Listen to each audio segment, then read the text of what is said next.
Menurut saya, integritas itu yaitu berani berdiri teguh di atas kebenaran. Satu kata yang terpikir oleh saya ketika mendengar kata Pak Ahok adalah berani. Satu kata yang terpikir oleh saya ketika mendengar kata Ahok adalah tegas. Satu kata yang terpikir oleh saya ketika mendengar kata Ahok adalah bijaksana. Menurut saya, cerita yang paling mengesankan dari beliau yaitu sikap kepedulian Pak Ahok kepada masyarakat dalam memindahkan warga yang tinggal di pemukiman kumuh ke rusun yang lebih layak untuk ditinggali. Dari yang awalnya Ahok bingung cari kerja, sampai akhirnya Pak Ahok bisa masuk ke PDI Perjuangan dan bisa menginspirasi kita masyarakat banyak. Impression yang paling mengesankan dari karya Pak Ahok bagi saya adalah usaha yang dilakukan olehnya dalam memberantas korupsi yang terjadi di Indonesia. Dan hal yang paling menarik dari perjalanannya beliau adalah bahwa beliau, Pak Ahok, berhasil membuktikan bahwa sekalipun minoritas, dia tetap menjadi seorang pemimpin yang berhasil dan sukses membawa kemajuan bagi Indonesia. Saya Davina, saya ingin menjadi pemimpin yang berintegritas.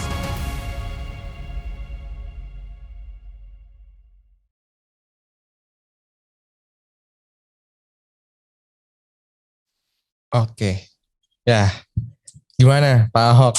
Perasaannya Pak diundang jadi pembicara spesial gitu ya di talk show kita kali ini. Deg-degan nggak Pak? Enggak lah ya, udah biasa lah. Yang malah saya yang deg-degan gitu ya. Saya pikir sebetulnya membicarakan topik ini tentu kita harus dengan hati yang gentar ya. Karena memang manusia itu nggak ada yang sempurna dan kita jatuh bangun. Iya betul Pak ya. Nah, tadi kita bersyukur sekali sebelum kita mulai kita berdoa tadi. Ya, itu memang kebiasaan kami Pak sebagai murid dan kira kasih gitu. Betul. Nah Pak, kalau boleh tahu nih, ini pertama kalinya Bapak diundang buat jadi narasumber di sekolah atau sebelumnya udah pernah nih Pak? Saya pernah ke sekolahnya kan dulu, datang. Oh pernah ya Pak? Oh tapi nggak ngobrol kayak gini kan? Iya. Maksudnya nggak jadi pembicara. Ya. Oh. Rame-rame, kumpul-kumpul. Kemarin juga bicara di Universitas Prastia Mulia. Iya. Tapi kalau dalam ranah sekolah baru pertama kali ya Pak ya? Untuk talk show seperti ini? Untuk seperti ini Tiara yang kasih. webinar kayaknya pertama kali di sekolah. Wah itu dia. Ini dia. Kita merasa terhormat Iya, banget benar. nih ya. Kesempatan yang spesial banget nih. Betul ya, bisa kenal lebih dekat dengan seorang Pak Ahok gitu ya. Ya Pak Ahok, untuk tema kita pada hari ini kita mau bicara tentang kepemimpinan yang berintegritas ya.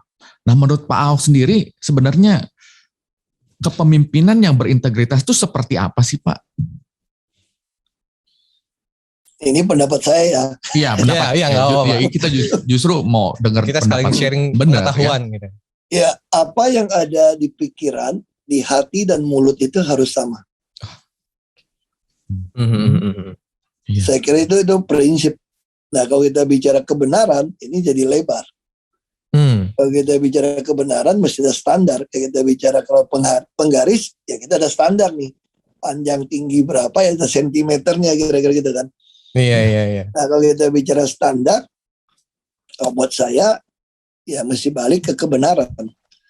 Nah, sayangnya kalau saya ngomong ini orang juga tersinggung juga nanti sama saya. Saya juga katakan di antara semua filsuf atau pengajar agama manapun di dunia ini, nggak ada yang seperti Tuhan Yesus berani bilang, sayalah kebenaran. Iya betul sekali Pak.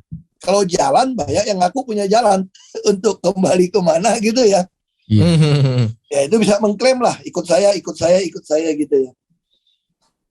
Kalau bilang hidup juga orang bisa mengklaim, tapi hampir semua mati.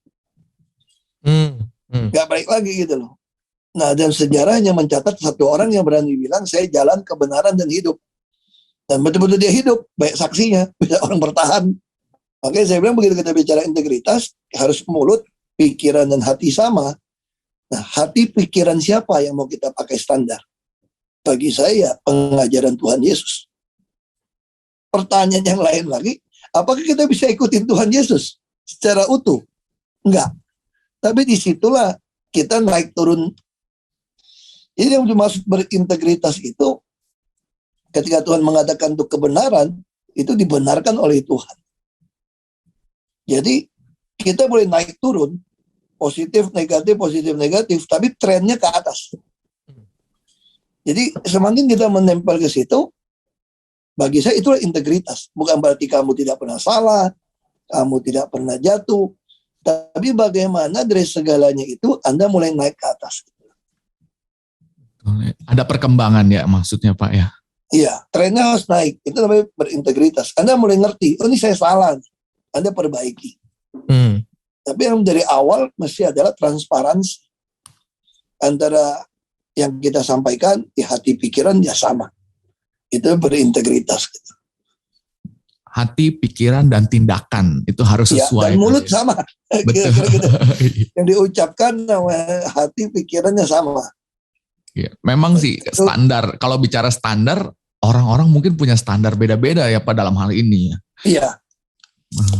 Ya, tapi kalau Pak Ahok sendiri berarti bicara standar kebenaran yang Tuhan Yesus punya. Yang mengacu pada Tuhan Yesus ya. Karena ya kalau yang dari yang saya tangkap berarti menurut Pak Ahok standar Yesus adalah standar yang benar. Tinggi. Gitu. Yang tertinggi. Yang paling benar kalau menurut saya gitu. Baik.